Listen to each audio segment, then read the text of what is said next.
Film की शुरुआत में हमें रिचर्ड नाम के एक शख्स दिखाया जाता है जो बहुत ही यूनिक रिसर्च कर रहा है।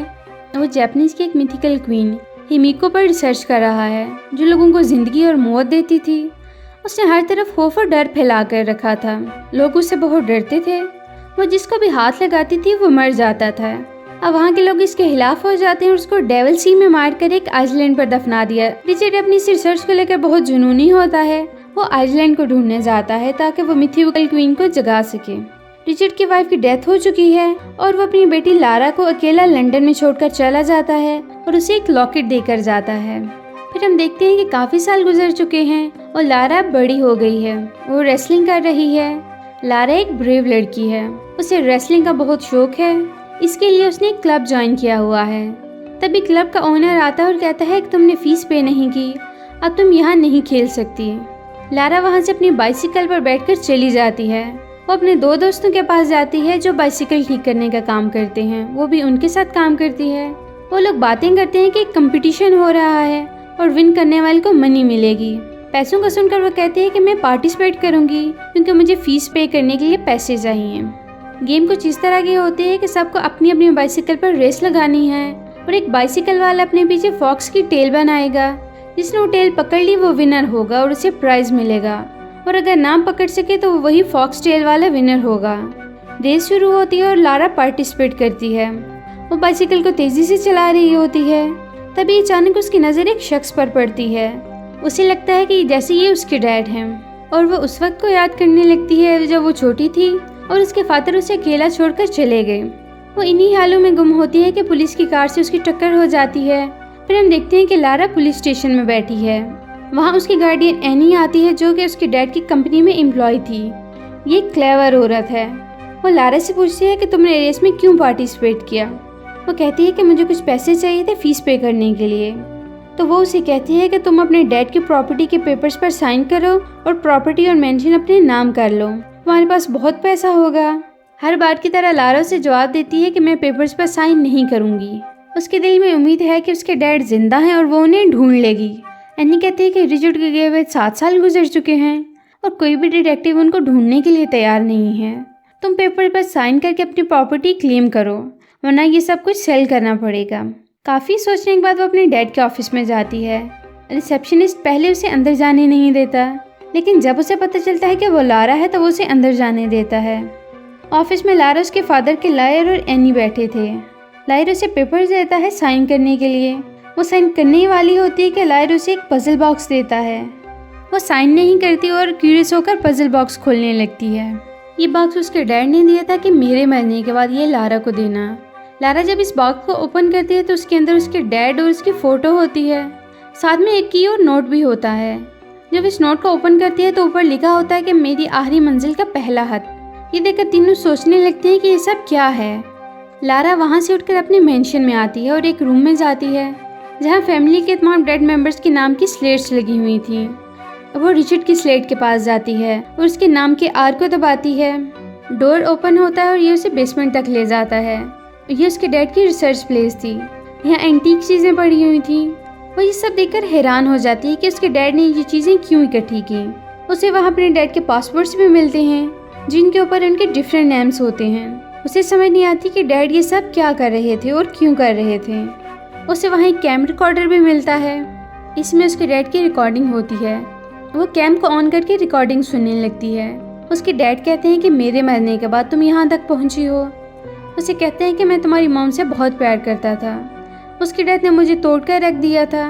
मैं एक ऐसी सुपर नेचुरल पावर की तलाश में था जिससे मुझे तुम्हारी माँ वापस मिल जाए, लेकिन ऐसा नहीं हो सका।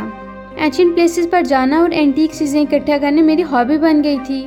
उसे ये भी कहते हैं कि हिमिको वाली रिसर्च को जला दो ताकि इससे किसी को कोई नुकसान ना पहुंचे। जब वो बॉक्स को ओपन करती है तो उसे कुछ डायरीज, टेप्स और एक मैप मिलता है। साथ में एक बोट की रसीद भी मिलती है। मैप के ऊपर एक आइलैंड भी मेंशन होता है। वो समझ जाती है कि उसके डैड यहीं गए थे। वो डैड का दिया और लॉकेट गिरवी रखवा कर कुछ पैसे लेती है और फिर बोट की रसीद लेकर एक हार्बर पर जाती है और लोरेन की बोट की कैप्टन का पूछती है। तभी कुछ लड़के आते हैं, उसका बैग लेकर भाग जाते हैं। वो उनके पीछे जाती है और अपना बैग वापस लेती है। वो इंडोरेंस बोट तक पहुंच जाती है और लोरेन को रसीद दिखाती है और बोट के बारे में पूछती है। कहता है कि ये बोट मेरे डैड ने रिचर्ड को बेची थी, वो भी उसके साथ गए थे और 7 साल से गायब हैं, यानी अब दोनों के डैड साथ होंगे। और लोरेन को कहती है कि डेविल सी के यामाथाई आइलैंड तक बोट लेकर चलो। वो कहता है कि ये खतरनाक जगह है, वहाँ तूफान आते हैं, मैं नहीं जाऊँगा। पहले तो वो नहीं मानता, उसने काफ़ी कर्ज लिया होता है। लारा से कुछ पैसों का लालच देती है और वो मान जाता है। दोनों इस आइलैंड की तरफ निकलते हैं जहाँ हिमिको का टॉम है। रास्ते में वो सारी डायरी पढ़ती है कि कैसे हिमिको को टॉम में बंद किया गया और कैसे थाउस मेडन सुसाइड की और उसके साथ दफन हुए। वो एक पजल को सॉल्व करती है जिससे टॉम का डोर ओपन होता है। अब रिचर्ड के बाद सिर्फ लारा इस डोर को ओपन कर सकती है। वो रात को सोई होती है, तभी डेविल सी में तूफान आने शुरू हो जाते हैं। लोरेन उसे कहता है कि बाहर तूफान आ गया है, तुम यहाँ से छलांग लगा दो। वो अपने डैड के पेपर्स को ढूंढना शुरू कर देती है जो हर तरफ बिखरे पड़े हैं। बोट एक पत्थर से टकराकर टूट जाती है और लारा बाहर छलांग लगा देती है। जब उसकी आंख खुलती है वो देखती है कि एक ग्रुप ने उसे पकड़ लिया है और वो एक कैंप में है। मथाइस नाम का एक आदमी होता है। वो कहता है कि मैं यहाँ 7 साल से हूँ। एक सैटेलाइट के थ्रू अपने एम्प्लॉय से कांटेक्ट करता हूँ। मोटर का अपने बैग से वो डायरी ढूंढने लगती है। मथाइस उसे कहता है कि मैंने रिचर्ड को मार दिया था 7 साल पहले। यह डायरी मथाइस के हाथ में और उसने सब कुछ पढ़ लिया है। लारा वहाँ से उठकर बाहर जाती है तो देखती है कि कुछ लोगों ने वहाँ से बहुत लोगों को बंदी बनाया हुआ है और उनसे काम करवा रहे हैं। चट्टान में ब्लास्ट करके कुछ ढूंढने की कोशिश कर रहे हैं। लोरेन लारा को बताता है कि मेरे फादर को मथाइस ने मार दिया है। तभी मथाइस आता है और कहता है कि हम अपना कैंप कहीं और शिफ्ट कर रहे हैं। वो लोग मिथिकल क्वीन के टॉम की तलाश में थे और अब उन्हें उसकी असल लोकेशन का पता था। फिशरमैन बेचारे जो गलती से आइलैंड पर आ गए थे, उनको इन स्मगलर ने बंदी बना लिया था। लोरेन एक आदमी से गन छीन लेता है और लारा को कहता है कि यहाँ से भाग जाओ। मथाइस लोरेन की टांग पर गोली मारता है और अपने आदमी को कहता है कि लारा को पकड़ कर लाओ। वो उसके पीछे भागने लगते हैं। लारा उनसे बचने के लिए भागती है। आगे एक गहरी खाई होती है जिसके नीचे एक रिवर फ्लो करता है। वो उसमें छलांग लगा देती है। उसके हाथ बंधे होते हैं, ना वो फ्लो कर सकती है और ना ही किसी चीज़ का सहारा ले सकती है। वो एक जगह पहुंच जाती है जहाँ पानी का फ्लो थोड़ा कम है और एक पुराना क्रैश प्लेन है। वो इस पर चढ़ती है और उसके अंदर जाकर रस्सी को काटने लगती है। जहाज टूटने लगता है और वो पैराशूट लेकर जंगल में छलांग लगा देती है। उसके बेड में स्टील का एक छोटा रॉड घुस जाता है। वो रात को जंगल में अकेली होती है। उसे किसी के चलने की आवाज़ आती है। वो उठकर देखती है, ये मथाइस का आदमी रॉकेट होता है। वो लारा की गर्दन दबोच लेता है। अब इन दोनों के दरमियान फाइट होती है। लारा की टांग पर गोली लगती है और वो रॉकेट को मार देती है। तभी वो देखती है कि एक और आदमी ये सब देख रहा होता है। वो उसके पास जाती है तो वो भागने लगता है। वो भी उसके पीछे भागती हुई केव में जाती है। ये रिचर्ड हैं, लारा के फादर। दोनों एक दूसरे से मिलकर खुश होते हैं। वो लारा के जख्मों को स्टिच करते हैं। सुबह लारा अपने फादर को बताती है कि मथाइस को हिमिको के बारे में पता चल चुका है। उसके पास वो डायरी और मैप है। वो गुस्सा होते हैं कि उन्होंने तो ये सब जलाने को कहा था।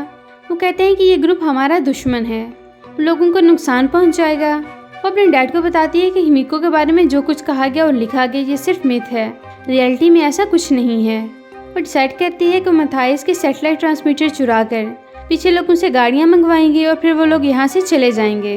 दूसरे मथाइस को टॉम के डोर तो मिल जाता है, लेकिन अंदर जाने के लिए डोर ओपन करने का नहीं पता।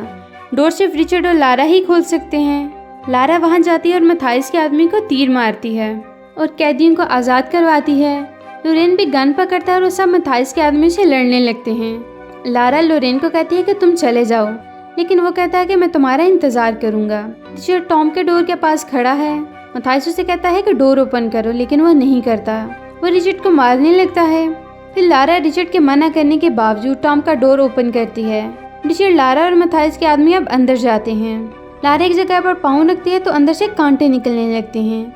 जब वो थोड़ा आगे जाते हैं तो वहाँ से फ्लोर खत्म होने लगता है और वो सब नीचे गिरने लगते हैं। लारा एक पजल सॉल्व करती है और सबको बचा लेती है।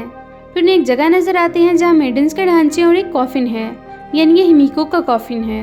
लारा इस टॉम के अंदर पिक्चर जो लाइन पढ़ती है, वहाँ लिखा होता है कि हिमिको अपनी मर्जी से यहाँ आई है।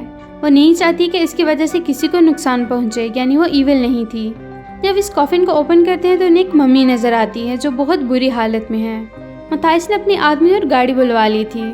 उसके साथ मम्मी को उठा रहे होते हैं कि एक आदमी का हाथ मम्मी से टच होता है। उसके हाथ में सुराख होने लगती है और बॉडी खराब होने लगती है और वो पागल हो जाता है। मथाइस उसे गोली मार देता है। लारा को समझ आ जाती है कि हिमिको को यही बीमारी थी जिस वजह से वो यहाँ आई। मथाइस इस मम्मी के फिंगर कट करके अपने पास रख लेता है। रिचर्ड और लारा उसे रोकने की कोशिश करते हैं। रिचर्ड उस पर गोली चलाता है। इसी तरह मथाइस का एक आदमी आ जाता है। वो और रिचर्ड फाइट करने लगते हैं। वो इन्फेक्टेड होता है। रिचर्ड उसे मार देता है लेकिन वो भी इन्फेक्टेड हो जाता है। उसे टच करने की वजह से ये इन्फेक्शन अब रिचर्ड को हो गया था। रिचर्ड लारा को कहता है कि तुम जाओ और मथाइस को रोको, और वो हिमिको की कब्र के पास बम रखकर उसे डिस्ट्रॉय कर देता है। दूसरी तरफ लारा मथाइस से फाइट करती है और वही फिंगर उसके मुंह में डाल देती है। वो इन्फेक्टेड हो जाता है। लारा उसे नीचे गिरा देती है। ब्लास्ट की वजह से टॉम गिरने लगता है। लारा रस्सी को पकड़ती है और टॉम के दरवाजे के पास जाती है, जहाँ पर लुरेन और बाकी लोग उनका इंतजार कर रहे थे। मथाइस की ब्लाइगेट ट्रांसपोर्ट से वो लोग वापस आते हैं। लारा ऑफिस में आती है और प्रॉपर्टी के पेपर्स पर साइन करती है। वो ऑफिस का इंचार्ज एनी को बनाती है। कंपनीज की लिस्ट देखकर उसे पता चलता है कि एनी पैटना कंपनी के लिए काम करती है। मथाइस भी इसी के लिए काम करता है। वो अपने डैड की लैब में जाती है। बॉक्स ओपन करने पर पता चलता है कि उसके डैड भी पैटना कंपनी के लिए काम करते थे। ये कंपनी रिसर्चर्स का बुरा हाल करती थी, जैसे कि उसके डैड का हुआ। लारा वापस जाती है, पैसे देकर अपना लॉकेट वापस ले लेती है, साथ में गन्स भी खरीदती है अपने नए एडवेंचर के लिए। यहीं पर ये मूवी खत्म हो जाती है।